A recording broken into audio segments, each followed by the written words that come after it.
Hello there, welcome back to my channel. In this video, I'm going to show you how I made this square neck top and pants set. I'm going to take you through the whole process of tracing a pattern from a tank top and pants that you probably have in your closet to sewing the set from start to finish. This project is beginner friendly and so fun, so let's get started. For the pattern, I put on this cotton tank top. The first thing I'm doing is figuring out where I want to crop my top. I have a short torso, so I am usually cropping my tops by a little bit. So I'm folding the shirt up where I want the hem to be and I'm gonna pin it in place. Next, I'm checking if this shirt is the right amount of flowy, and I actually love how flowy this top is. Next, for the neckline, I'm gonna take a pin and I'm gonna mark where I want the square neckline to be. I don't know how I didn't stab myself right then. Moving on to the pants. These pants are also pretty flowy, so I'm not gonna make any changes there. But what I do always check is where the crotch lands.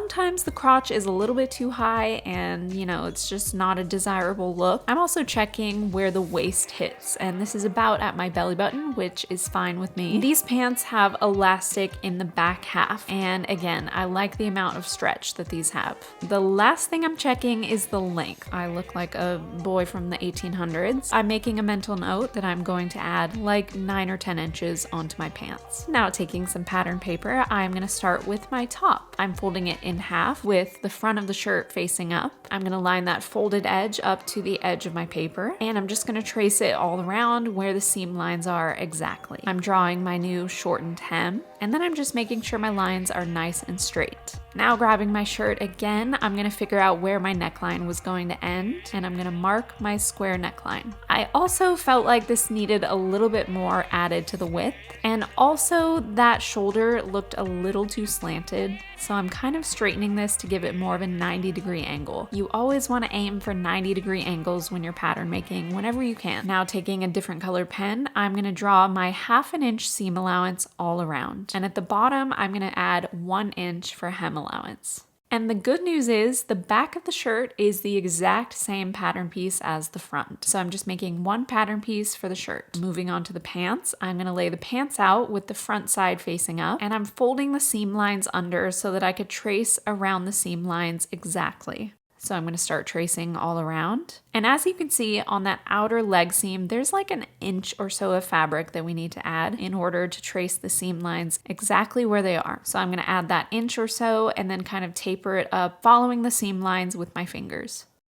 Now for the waistband. When you're tracing a pattern with elastic, you always want to make sure you're pulling on the elastic to trace the width exactly and add in that extra room that you'll need for the elastic. So I'm just pulling on the elastic and trying my best to mark the width exactly as it is. And then I'm just tapering and blending those lines all the way down. And in order to not look like a boy from the 1800s, I'm going to add those 9 inches onto the length. And last, I'm just taking a ruler and straightening my lines all around. I'm also adding 1/2 inch seam allowance to the side seam, the inseam, and the crotch seam. For the bottom, I'm going to add 1 inch for hem allowance. And for the waistband, I'm going to add 2 inches. So you just need to add whatever width elastic you're using times 2. So I'm using 1 inch wide elastic, so I'll add 2 inches of room.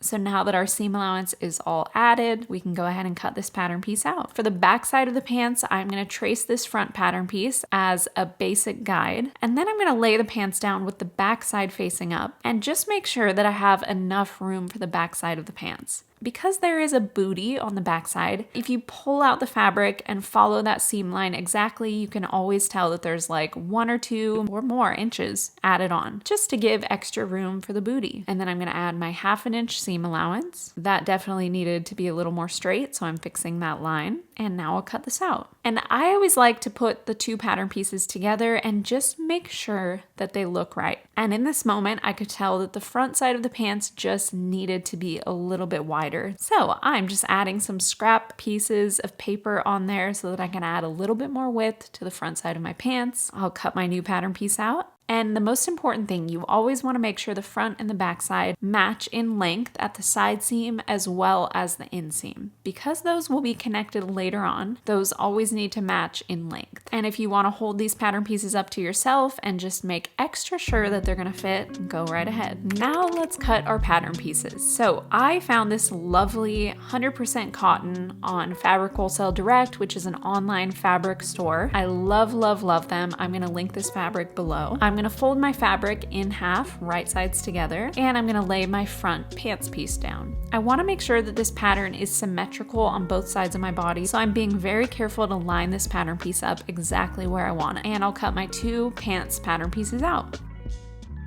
I also want to add pockets to this pattern, so I'm just tracing my hand into somewhat of a pocket shape, making sure there's 1/2 inch room for seam allowance all around, and I'll cut it out. And we need 4 pocket pieces. Okay, now we just have to cut our top pieces. We need to cut the top on the fold. As you can see here on the pattern, I marked fold. This is going to give us a nice symmetrical cut. I'm also cutting this on a specific part of the little geometric pattern, and I'll cut the back top piece the same exact way. Let's start sewing our top. I'll put my top pieces right sides together, again, making sure that the little geometric print is perfectly aligned. And I'm gonna pin down the side seams and the shoulder seams. Now taking it to the sewing machine, I'll sew down the side seams and the shoulder seams using a normal straight stitch. If you want to prevent these seams from fraying, you could finish them with a zigzag stitch, pinking shears. I went ahead and serged the edges, as you can see. And now, as any good sewist does, we're going to press our seams nice and flat. So I'm pressing the shoulder seams and the side seams. Now we need to finish the raw edges all around, along the bottom, along that square neckline, and the armholes. So for the bottom, this could be easy. You could just do a regular hem at the bottom. However, this is when I realized that my shirt was going to be so short it would fit an infant child. So I grabbed my handy dandy bias tape. I'm using 1/2 inch wide double fold bias tape to finish all of the raw edges on this top. Bias tape is really easy to use. You just open it up and place it right sides together against the raw edge. This will make more sense as we go, so just be patient. When I get to the end, I'm gonna give myself extra room and cut it. I'll do the same exact thing for the armholes. And then for the neckline, we're gonna do the exact same. However, since it is a square shape, it's a little bit different. As we go around the corners, you kind of have to manipulate and fold the bias tape over itself to go around all of the corners. So I'm just gonna pin it all around, pivoting around the corners. I'll do this for the entire neckline. Now we're gonna sew it. Whenever I sew bias tape, I always like to take that first raw edge and fold it in by about 1/2 inch and then start sewing. You'll see why in a minute, but this just conceals that raw edge. Now I'm just gonna sew in that middle of the bias tape right where that little crease is. On the neckline, you're just gonna have to pivot around that corner. So once you get to that point, you'll drop the needle down, lift the presser foot, pivot your fabric, drop the presser foot, and keep sewing. You'll pivot like this all around the neckline, and then when you get to the end, you should have extra slack there. I'm gonna give myself about 1 or 2 inches of room, and I'll cut that extra slack off. And then I'm just gonna keep sewing all the way across. I'll end with a back stitch, and this is how it should look. So the next step for bias tape is you just fold it down and then fold it to the inside of the garment. So this gives you a nice neat finish on the inside as well as the outside, but it gets a little bulky with all of that fabric there. So I always like to cut my seam allowance in half. Now you just have to be careful not to accidentally cut the shirt while you're doing this. So it's a little bit precise, but this makes such a big difference. Especially on that neckline, you really want to cut the seam allowance on that corner. We really want to get rid of that bulk right there. So I'm just cutting that seam allowance in half. Now that that seam allowance is cut, it's so much easier to now fold that bias tape over and fold it in. And now it's not as bulky and it's gonna look really nice when we sew it all across. So I'm just gonna take it to my sewing machine, folding the bias tape in towards the wrong side of the shirt. I'm just gonna start sewing it all around and do that for the bias tape on my entire top. Moving on to the pants. we are gonna first mark 2 inches down on the side seams. This is where we're gonna place the pockets. So I'm placing the pocket down right sides together, 2 inches down from the top, and I'll pin it down. I'm gonna do this for all 4 of the pockets. I'm just pinning them 2 inches down from the top on all of my pants pieces. Once that's done, we can go ahead and sew those pinned edges, so we're just sewing where the pocket is connected. Now, this is a great time to finish your raw edges on that side seam. So if you wanna use a zigzag stitch, pinking shears, whatever. Next, where we sewed that pocket on, we're gonna fold the pocket out and press that nice and flat. We'll do that to all of the pants pieces.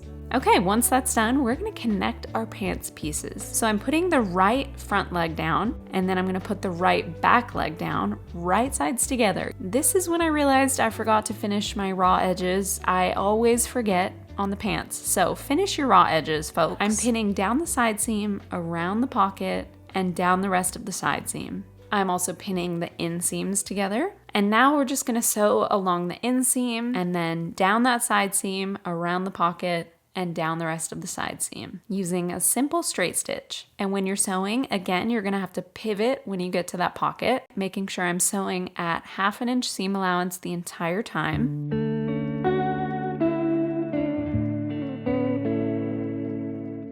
So the side seam is done, and now I'm sewing the inseams. And this would be a good time to finish that inseam with a zigzag stitch, pinking shears, whatever. And you know the drill, we're gonna press our seams nice and flat. Now we're connecting our left and our right pant legs. So I'm putting one pant leg inside out, and then I'm gonna flip the other pant leg right side out. Now I'm putting one pant leg inside of the other pant leg. Basically, you want the pant legs to be right sides together. And we're gonna pin all around that crotch seam. So I'm making sure that the inseams are matched up perfectly. I'll put a pin there first. And then I'm just gonna continue pinning around this U-shaped crotch seam. Okay, now I'm gonna sew around that pinned edge. Now, since this is a little curved seam, we need to clip this curve. So I'm just clipping little tiny triangles in the bottom half of the curve. And clipping this curve is gonna help this seam just move a little bit. Since you're gonna wear this on your body, you wanna be able to move. Next, you'll finish that crotch seam with a zigzag stitch, pinking shears, or a serger. And now when we flip our pants right side out, look at that, we have pants. Now we just need to gather this waist using some elastic. So I'm using 1 inch wide elastic. I'm gonna first measure it to my waist. I just wanna make sure it's stretchy enough and also able to get it down over my hips. Once you have that mark, go ahead and cut your elastic. This is gonna help so much. I always like to fold my elastic in half and mark the halfway point, and then I fold it into quarters and I mark the quarter points. So your elastic should have 3 marks on it. Now let's pin it to our pants. I'm gonna match that middle point up with the center front seam. I'll put a pin there. I'll match the quarter point up with the side seam, the other quarter point up with the other side seam, and then bring them around to the back and pin them down. Now the elastic is pinned equidistant around the pants. We can go ahead and sew it with a zigzag stitch. I'm gonna do a wide zigzag stitch, like a 6. I'll start on one of the ends of the elastic. I'll start with a bunch of back stitches to make it nice and secure. And this is important. When you're sewing elastic, you always want to pull on the elastic gently as you sew. This is going to create that nice gathered effect. I'll end with a bunch of back stitches so it's nice and secure. And now our pants have a nice gather. To finish this edge, I'm going to fold it down once. I'll sew it with another zigzag all around. Again, gently pulling on the elastic as I sew. And then to further finish that raw edge, I'll fold the waistband in again. And this time, since you're going to see this stitch from the outside of the pants, I like to do a straight stitch. And I'm sewing it really close to that inner folded edge. Again, gently pulling on the elastic as you sew. Now let's hem the bottom of our pants. This is easy. We're just folding it in twice by about 1/2 inch, pressing it and sewing it. And we are done, just like that. We have the coolest little 2-piece set. My only qualms with this outfit is, first of all, I definitely made this too cropped, but I can live with that. The other thing is this pattern going down my crotch is kind of weird. I do wish the pants were more like this, but I don't know. I can't decide. Comment below if you think I should somehow fix that or if it's fine how it is. But regardless, I really love how this turned out. Give this video a little like if you learned something, and make sure you're subscribed. Follow me on Instagram and TikTok for more sewing fun, and have a great day. Thanks for watching.